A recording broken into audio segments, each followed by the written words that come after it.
Welcome to Mastering the Basics. Today I will be covering how to teach your horse ascent without pressure, so you can use that in at liberty work, exercising your horse, and also in your day-to-day actions with your horse to increase safety. How many of you would like to feel confident using positive reinforcement to train your horse? How many of you would like to help their horse understand their subtle cues? And who wants to have a relationship based on mutual trust and understanding so that you can steer away from coercion? If you have answered any of those or all of those, let me know in the chat. I always like to make this a little bit more interactive. And if you have said yes to one or more of these questions, you are in the right place. So in this Mastering the Basics class, I will cover 3 topics, and these will help you to teach your horse to walk away or be sent away from you without using aversives or threats. And with clicker training, he will be happy to move away from you even when he rather stays with you. So this is how you create a win-win in training, which is always more fun because you get what you want and your horse gets something he wants. So the first topic I will be addressing is what is the behavior scent exactly? Because when you have a proper definition of the behavior you want to train, you have the first step to your shaping plan. The second topic is why it's better to use positive reinforcement, aka clicker training, instead of negative reinforcement to send your horse away from you. And the third topic, I think that's what you're all here for, is how you can teach it. How to teach your horse happily move away from you so you can start using that in at liberty and in movement training without frustration and fear in your horse. I'll make it really practical. I'll share what you have to do, and I also have 3 videos so you can see how it's done. And this is a behavior everyone can train, and it will keep you safe. And once you've trained it properly, it will decrease frustration and insecurity in your horse, and you will bond over it. It's amazing.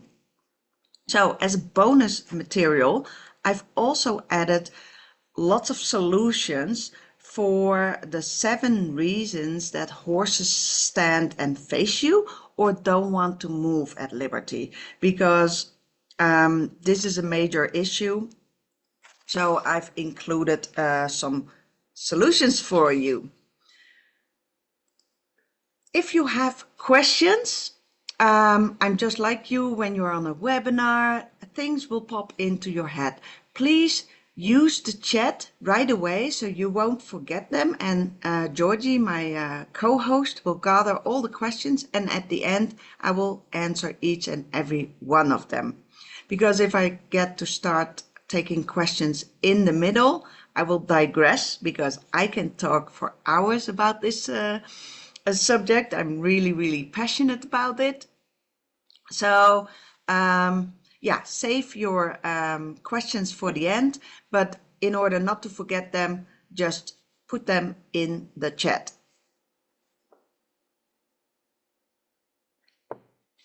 And a short introduction of me for those of you who don't know me or my work. I've been a positive reinforcement horse trainer and a clicker coach for over 25 years now. I started in the Netherlands and now I live in Canada. I developed my HippoLogic method to help other horse people train their horses better. And my proven system offers a clear step-by-step structure that everyone can learn to train their horse with clicker training. Because clarity creates mutual trust and understanding. And when clicker training is done well, it creates confident horses that are fun and safe to be around. And you will get a horse that loves you and looks forward working with you every day. And since 2016, when my horse Kira got laminitis, I started to specialize in getting fat horses fit with clicker training. And I solved issues of reluctant horses that don't want to move, and I help horse owners recover their horses from equine metabolic syndrome by helping them to get their horses moving with positive reinforcement.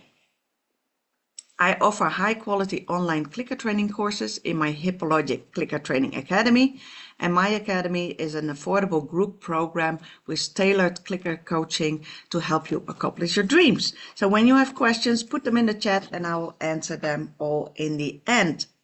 So let's talk about the topic that brought you here today, teaching your horse ascent. It's very useful in at liberty or lunging. And I want to ask you, do you see a difference in the body language of these horses? And based on these body language, do you see what they are thinking or how they are feeling in the moment? And do you think this will influence the associations the horses make with training or with their trainer? So let's talk about what is ascent. And here is my definition of ascent. Because starting with a definition in training creates this clear picture in your mind of what you want to accomplish.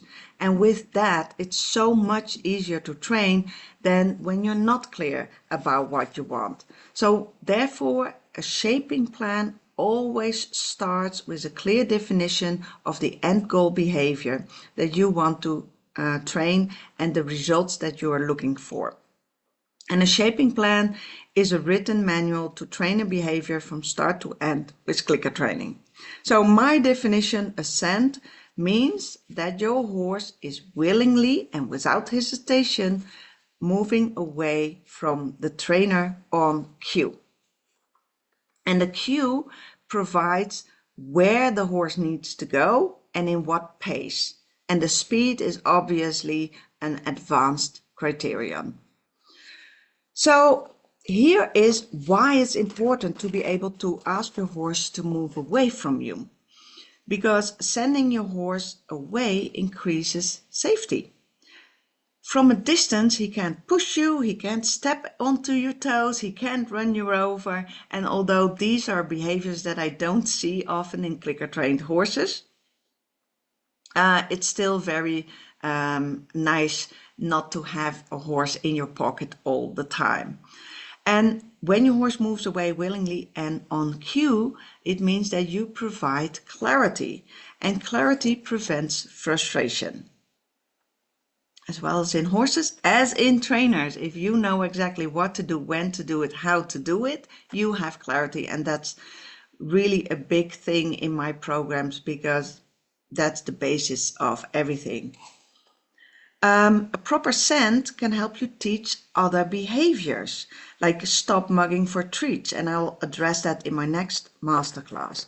It's also very convenient to be able to send your horse from a distance. For instance, you can send him into a trailer, you can send him into a stall or through a gate on his own, which was so convenient when I still lived in Delta, BC, Canada. It was super muddy and I could just send my horse through the mud and I could stay dry.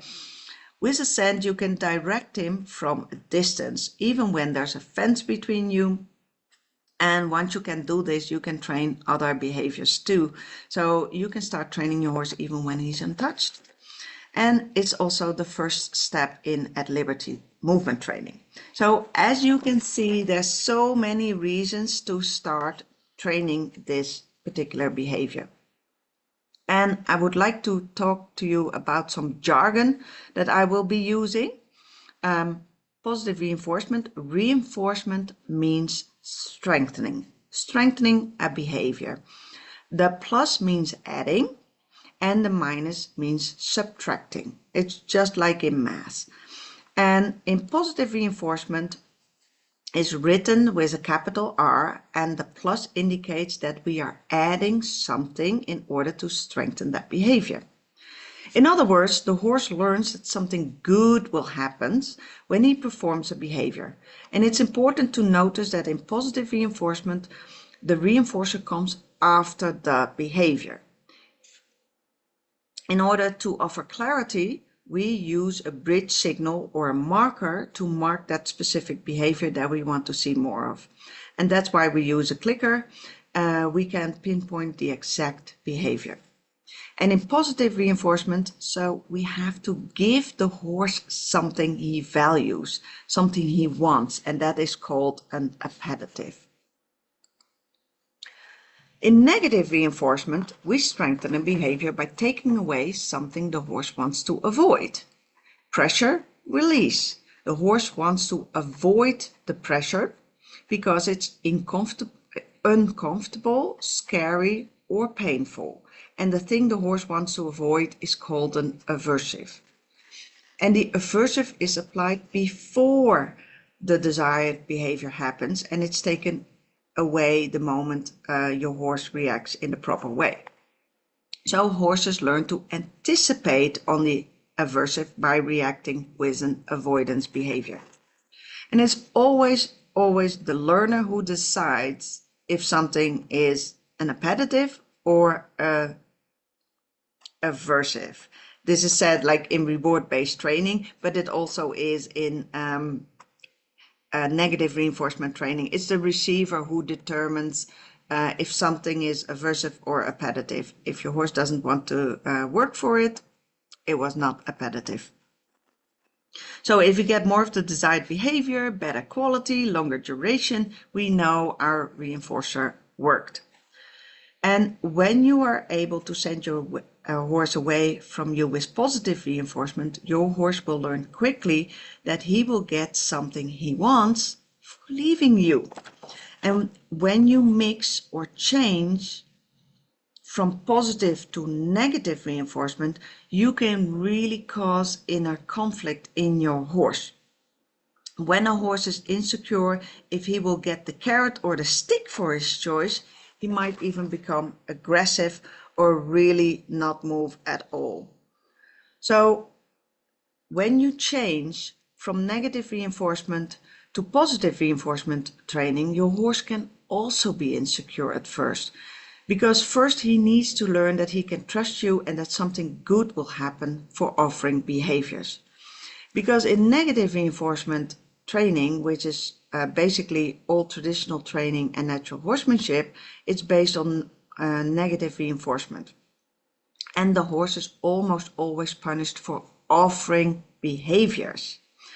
So in negative reinforcement, the trainer is really focused on obedience. And this can be the reason a horse faces their trainer when you're trying to send him away and he doesn't want to move.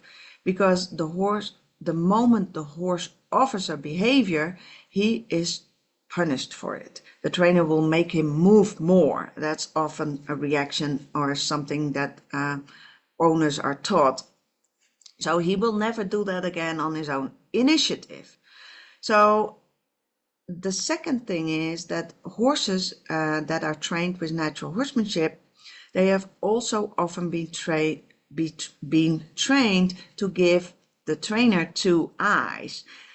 So therefore, it's the safest bet for the horse, the safest behavior he can choose, because it's the behavior that made the aversive go away in the past. So therefore, offering your horse clarity in training is super important. Now he knows that you shifted to positive reinforcement. So my advice is to pick either positive or negative reinforcement to train your horse. And do not mix these two when you're training your horse something new. Let's talk about the most common struggles that you have shared with me when you were getting on the Mastering This Basic class. Horses that are facing their trainers and horses that don't want to move. That was like 98% of the answers that you gave me. But what is your biggest struggle, or what does your horse do if he doesn't move? So why are horses doing this? And they have different reasons. Because when you find the cause and address it before retraining it, training will go much faster. So let's take a look at some of all of the solutions for these struggles, depending on the cause. Here are 7 of the most common reasons horses struggle with being sent away from you. So, insecurity. The horse is really insecure about what happens next. This can be a lack of trust or simply not understanding the cue of the trainer. So the solution is to build trust by making the steps in training smaller and increasing your rate of reinforcement to guide your horse with lots of yeses. In other words, the rate of reinforcement means that you click more often and focus on more repetitions before asking a little bit more. So this is a really good way of building confidence in your horse that he's doing the right thing. The second reason is your horse has been reinforced to stay with you in all previous training. Of course he doesn't want to leave you. During all the behaviors you have trained, you were standing in close proximity to him, right? So he thinks he needs to be close to you in order to get rewards. And the solution is to build trust with positive reinforcement and lots of encouragement. Do more repetitions to build confidence in your horse. Use a high rate of reinforcement, so click and treat very often, especially in the beginning, to teach your horse that increasing the distance between you and him will give him more appetitives. So I will have an example video of you, how you can train this, and I'll show you how to do that. Fear and other emotions.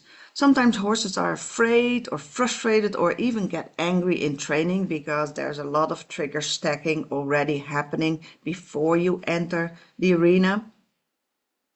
And the first step is to acknowledge their emotions and to address them before clicker training and laying an all new behavior on top of it. Because when you don't address his feelings first, especially if it's about frustration, anger, fear, it will often come back to bite you, and sometimes literally. So this is also where a second pair of eyes comes in handy to find your blind spots in training. And just like I said in the beginning, it's very, very important to be knowledgeable about the body language and what your horse is communicating with you. Some horses just feel safe with you and therefore they don't want to leave you. So again, the solution is baby steps in training. Start where your horse is at and not start where you expect him to be by now. Because sometimes you think like, I've been training this for months now, so I want him to do this and start here where your horse is actually at this level. And when you start at that level, training will go much faster. So again, use a solid shaping plan. I'll share my shaping plan at the end. And use a high rate of reinforcement for increasing the distance between you and him. And you can also offer enrichment in the form of new things and new experiences to build his confidence. And his confidence then can transfer to other situations, and this will help him make him more confident to leave you. He wants to be with you because you are his resource for treats and all good things happening. And that might be the reason that he doesn't want to leave you. And a solution is to click for moving away, reinforce for instance, going to a mat, so you can reinforce the distance between you and him and teach him that how close you are isn't an indication about the treats or the amount of treats coming. Teach him that a close distance is not a predictor for treats. Sometimes horses have trouble being sent away because they simply don't understand what it is that you want. And they're just looking at you for clues. So then you have to offer more clarity. Usually just writing a shaping plan helps, following a plan so that you know exactly what to click for, when to click, and how to feed the treats. So in order to give more clarity. That's called feeding for position. So that then it will support your goal, because this will give your horse clarity and he will pick up really, really fast what he needs to do next. And some horses are simply afraid of what happens next. When they have been traumatized in the past by traditional lunging or circling games, they don't feel safe enough to turn their flank or hindquarters to you. So the safest bet is to give you two eyes, because this is how they have learned to anticipate on aversives. So the solution is, again, build trust by baby steps.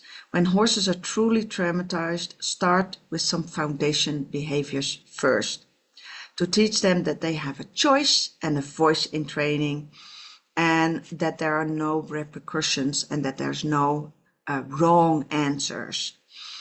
So don't feel as if this is the longer route, because the smaller the steps that you are taking, the faster your horse learns and the faster you will get the results you want.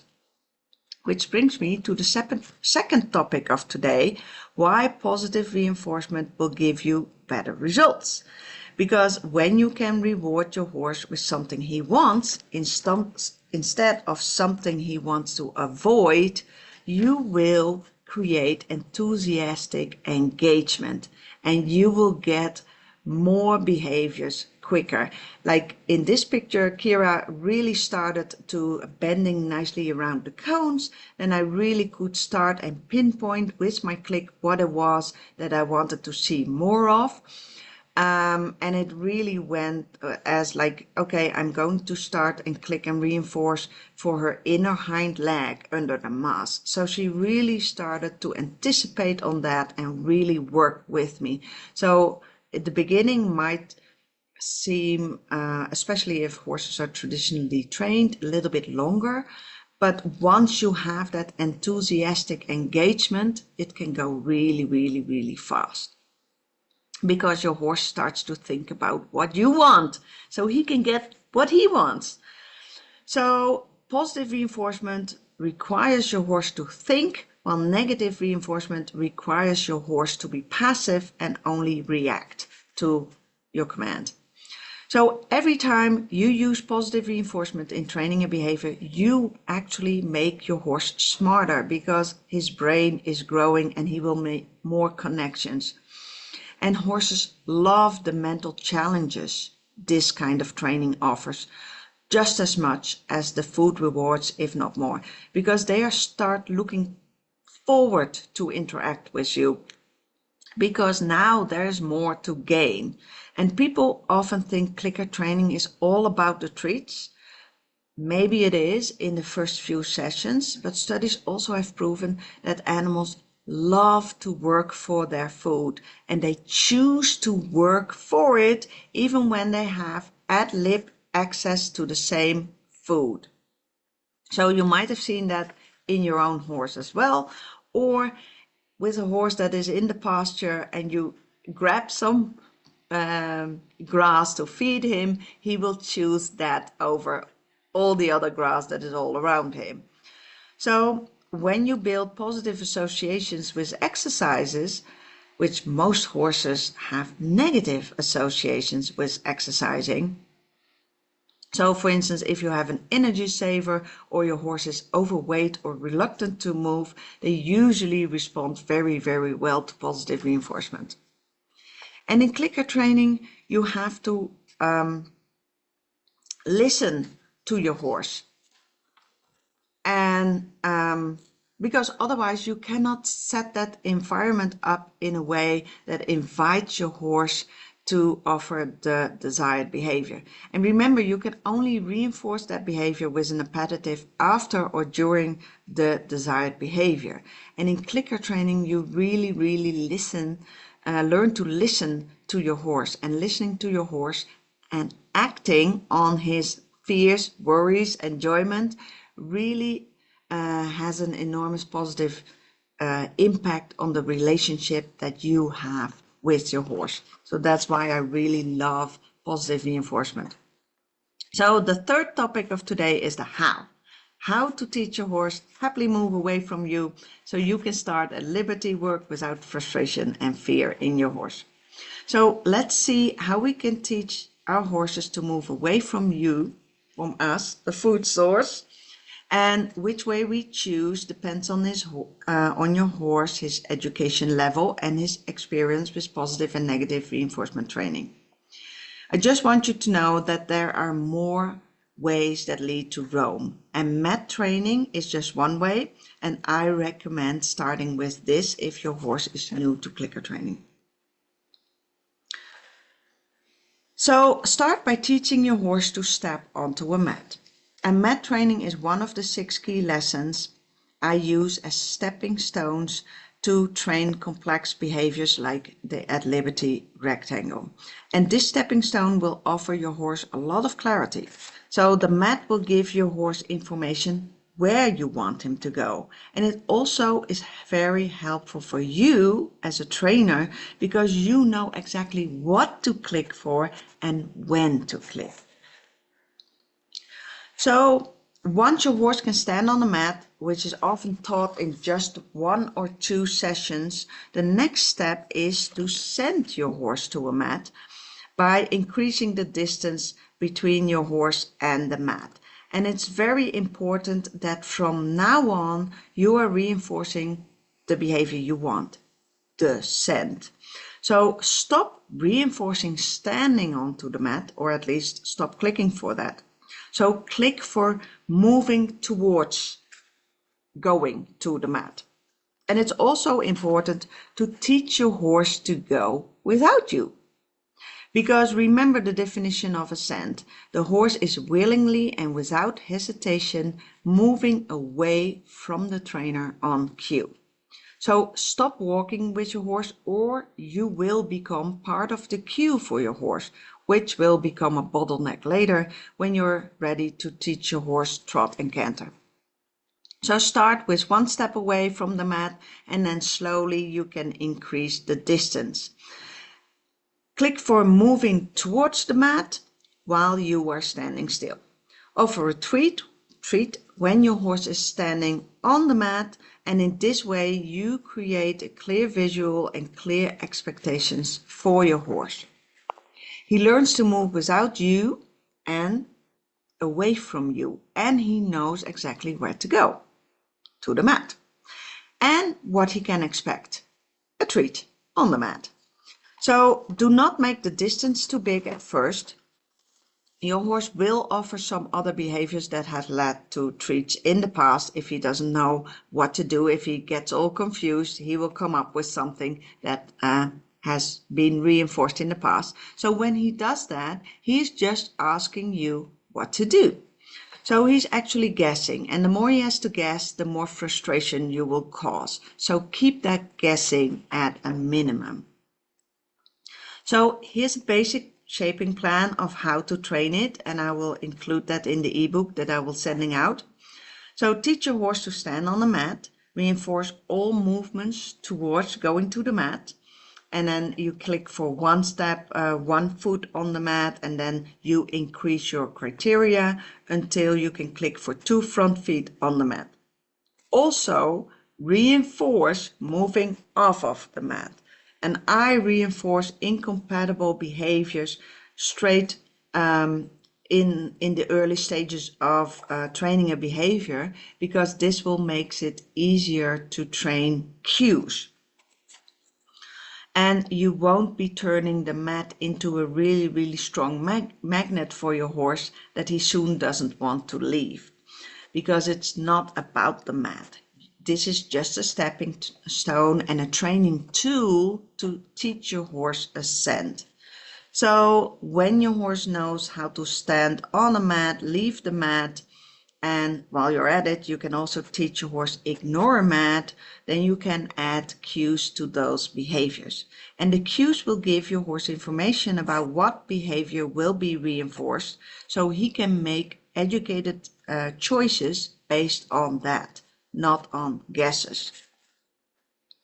Then you start teaching your horse to move towards the mat. start with one step and then slowly increase your distance. And at this point, you can, for instance, depending on your horse, but you can add other mats. And then you can teach your horse to go from mat to mat. Because here's when your horse is confident to leave mat number 1, because he has sufficient information and experience based on previous training sessions to know what will happen. He will get reinforced for leaving the mat and he will happily move towards the next mat while increasing the distance between you. So this is important to notice because this is a stage in training where he starts to choose to leave you, to choose to make the distance between him and you bigger. And he's confident about it. So that's very important to let that sink in. That's what you have taught him. Think about the cues you want to teach. For instance, your pointing arm. That's something that is really, really important because you need to know what your cues will be when you teach him at liberty or when you're fading out the mats. You can also add a verbal cue that goes with your body language cues. For instance, go there, go there. And then point in the direction where you want to go. However, this arm movement, in my experience, is something that dogs seem to understand much quicker than horses. And I really don't know how a horse experiences that pointing arm and what that looks like for a horse, but their first instinct is to look at you. Horses by nature tend to look where other horses are looking. So where you are pointing might not give the horse information, but where you are looking might give him more information. So maybe that's something that you can experience with when you are pointing, that you're also looking, because when they are looking in the same direction, their body will follow where they are looking, unless they're afraid of it. But that's not a problem. So that's about the pointing arm. And so the following a pointing arm is not a natural cue. It's something that requires a lot of brain power and repetition. So that's just something that I want you to be aware of. But if you take the natural behavior of your learning into account, that will greatly benefit the results that you get in training. But they do learn. They do learn. When you use a target stick, for instance, or have used a target stick in the past for getting your horse to move, you can fade out the target stick by just you're holding the stick and then you're holding it a little bit closer and closer and closer to the target until your target is next to your hand. And then you can have the same arm movement without your target stick. And that's how you fade out your target stick. If you don't fade out your target stick, it will become a crutch later on and your horse won't go anywhere without the target stick. That can be very beneficial for some behaviors, but for at liberty it's not that useful, because that means that you and your target stick always have to be there, and that's a bottleneck in trot and canter. So the next step is then to teach your horse to move around an object. And this is really where it gets to the step at liberty training. So this is a little something that I added in. So this is beyond the scent. The scent is really the basics so that you can go to the next step. And when you teach your horse to go around an object, this really, really helps to create forward movement, because he won't be able to stop and step onto the mat and stay there for a treat. So you really have to, that's why a shaping plan also comes in handy, because you don't get stuck in things that helped you at a certain level, but will keep you stuck at the next level. So you can take a cone or a bucket or whatever you have available. In my case, it was a feed bin. And let's take a look how quickly Fionn learned to move around an object and to increase the distance. And this is his first session of teaching him to go around an object. Fionn is a very closed-minded horse. He has been punished a lot. He's a mini horse, and he really has this fixed mindset. Once he has learned something, he's like, this is it, this is it. So it was really a challenge to increase my criteria. And so when you replace a mat with a cone or a feed bin, you can still use your cue go there in combination with your body language cue that he already knows to give your horse information where you want him to go and what you want him to do, because he already knows that cue go there already.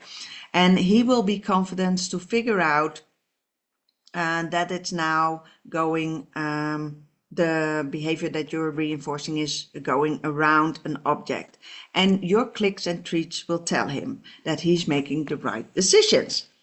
So prevent frustration by, and you can see that in this video, by using a high rate of reinforcement. Click often. I don't think you can hear the clicks in this video, but I put some subtitles when I'm clicking. So be generous with low value food rewards, because if your food rewards are too high in value, he doesn't want to leave you. He wants to stay with you. He gets all frustrated, and then you can get that inner conflict in your horse. Increase your criteria slowly, because once I had this session done, he knew what to do. It was incredible, even if he has this fixed mindset mentality, which makes it pretty hard or challenging to teach him new things. He got it. When you see frustration in your horse, or your horse refuses to act on your cue, it's really important to go back in training where he was still successful and then stop the session. Reflect why your horse got confused or frustrated. Was it because you raised your criteria too quickly or made the steps too big? You were lumping and he didn't follow anymore. Or maybe something in his environment changed that caused a distraction. For instance, his body moved out of sight, or dinner time started. And these things can really disturb your sessions. And in my program, I deep dive into these real life struggles, and I offer solutions tailored to you and your horse based on your training videos. So here's Fionn's first session, sending him around an object. And as you can see, well, you don't see it, but this video is 2 minutes and 30 seconds. That's the whole session. And my rate of reinforcement is pretty high, 24 clicks and treats in just the first session. And you will also see what happens when he gets confused, because I'm raising my criteria too quickly. I'm lumping a little bit. So let's take a look.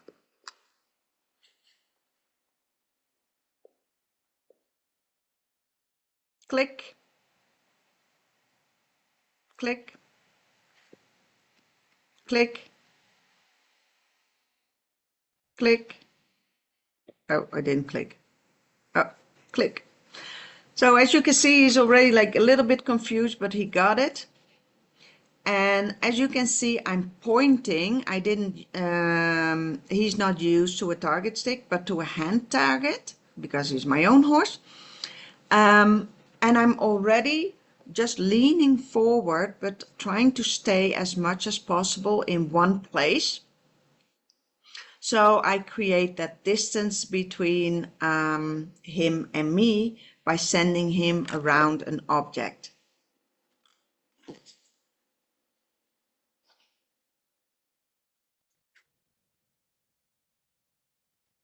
So here I'm moving too fast and he moves with me.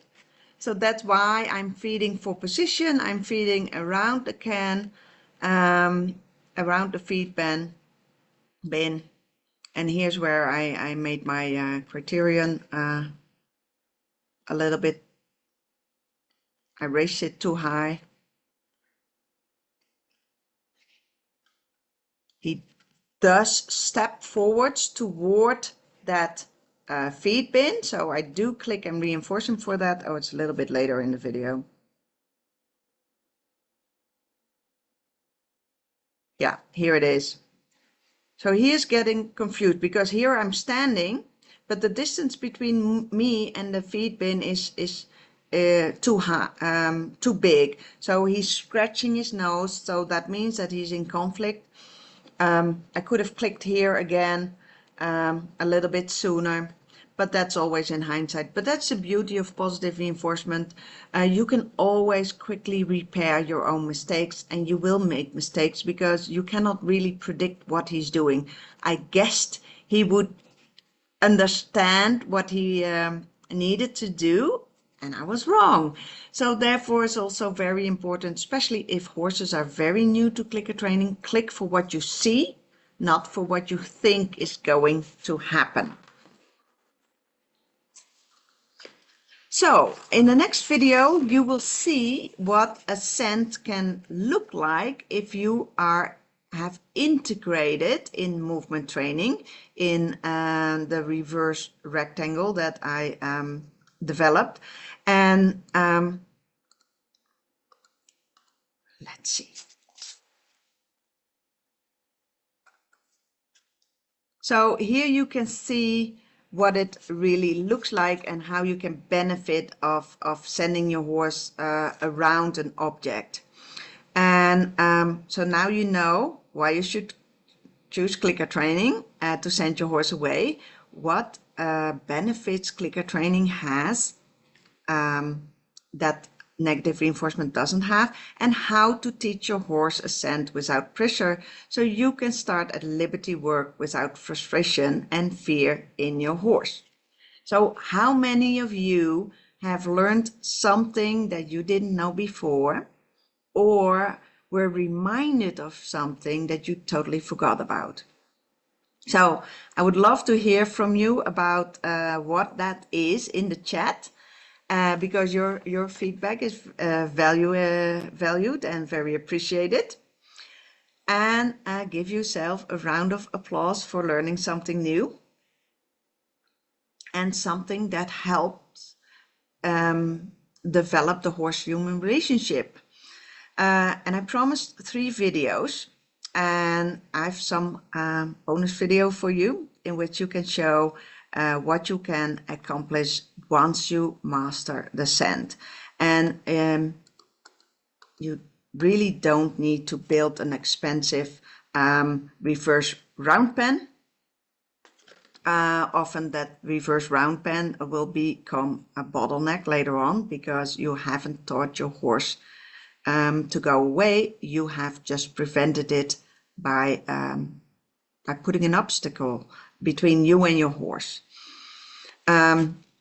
So this is my horse Kira, and as you can see, she's really good at the scent, and I want you to imagine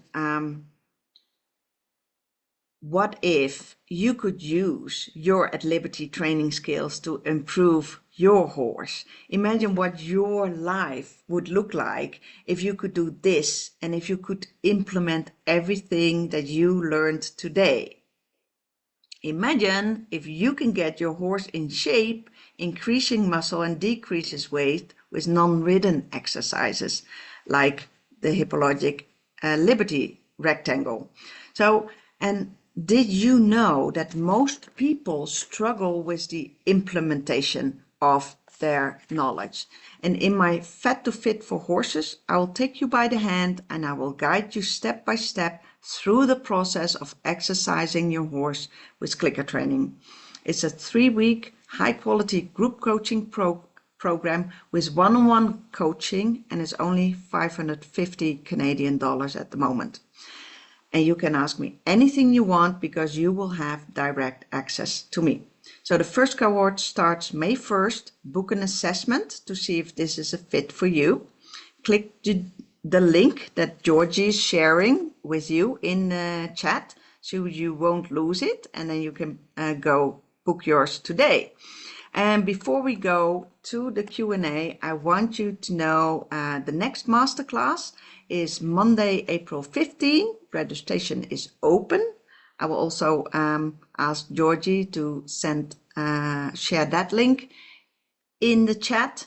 Click it so you can open it, and then you can fill in that later if that's something that's interested to you. Because when you have a horse that is in your pocket, pause for attention, or show off his latest tricks when you don't ask for it, this is for you. And the link is in the chat, and we are going to go to the questions. Before you stop sharing, there is one question that says, can you talk through the last two videos like you did the first one? Yes. Let's see. This one. So, by here, I have taught Fionn to go around objects. And I'm at this point in my training, I want to use this to build stamina. So I am reinforcing speed. So he's offering trot consistently, and I haven't put the trot on cue at this point because I will do that later. Because at this point he needed to get exercises. So that's how I use positive reinforcement. I build the behavior first, I train the behavior first, and then I add a cue. Because so I don't mind that he can choose whatever speed he's going, but he also knows that more speed is more reinforcement. It doesn't mean that I stopped reinforcing for walk, because I still want to keep that in the repertoire as well. So we are building duration. He can go around 4 cones, which are in a pretty big distance to his size. He has to do like lots of steps to go from cone to cone. So that's the duration of the movement. And I click for a lot of things. So here, this is how I build more distance and therefore duration. And I click for also multiple things at this stage. So I click for changing directions. I click for going towards. Here I'm pointing. And then he gave me 1-step canter, which is really, really good. So for him, going the other way around is challenging. So that's also a benefit of using positive reinforcement. He will tell you what he's up to. He could, yeah, and it's not always perfect. So, so one way, clockwise, counterclockwise, one way was easier for him than the other way, which gave me information about how he's feeling. So I know that I lower my criteria for the direction that is more difficult for him. In this one, this was like years ago, so I adjusted my way of approaching. But for instance, when Kira is bending so nicely around a cone here, I really reinforce those little things like bending. I have also reinforced that separately within hand work, so she knows what I'm asking to do. And in this video, you can see just a lot of behaviors I trained separately combined in one exercise. Like head lowering is one of the key lessons. Then you can ask your horse head lowering by giving your cue, and your horse will combine the things. Oh, head lowering. Oh, let's do that in walk. And if your horse gets reinforced for that, It really helps to teach your horse, okay, later in dressage or in riding, I want you to stretch your neck, because I know stretching your neck will benefit the stretch in your back, will benefit how you feel in your body.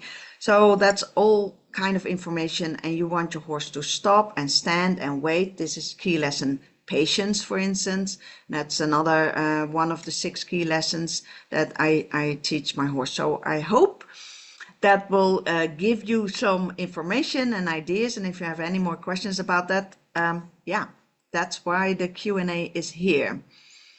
Let's see, because no, I did record it. Yay!